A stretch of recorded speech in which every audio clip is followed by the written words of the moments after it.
स्वामी साज या यूट्यूब चॅनलवर गुरुचरित्र पारायण करताना काय खावे व काय खाऊ नये याचे नियम तुमच्याबरोबर शेअर करते आहे. पहिला नियम, एक धान्य गहू खावे किंवा गव्हाची चपाती.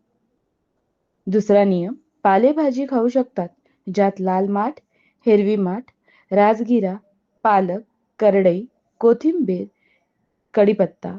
तिसरा नियम, फळभाज्या खाऊ शकतात ज्यात बटाटा, टोमॅटो, फ्लॉवर, कोबी, गिलके, ढोबळी मिरची, हिरवी व लाल मिरची, तोंडले, रताळे, गाजर. चौथा नियम, सर्व फळे खाऊ शकतात, कडू वर्ज्य. पाचवा नियम, तेल सूर्यफूल व करडई तेल वापरू शकतो. धान्यापासून तयार करणारे तेल उदाहरणार्थ सोयाबीन तेल इत्यादी वापरू नये. सहावा नियम, मसालामध्ये हळद, लाल मिरची, जिरे खाऊ शकतात. गरम मसाला, कोरडा गरम मसाला वर्ज्य.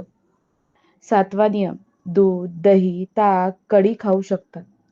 आठवा नियम, पारायण काळादरम्यान वारानुसार उपवास असेल तर उपवासाचे पदार्थ खाऊ शकतात ज्यात शिंगाडा पीठ, बटाटे, रताळे, साबुदाणा, राजगिरा खाऊ शकतात.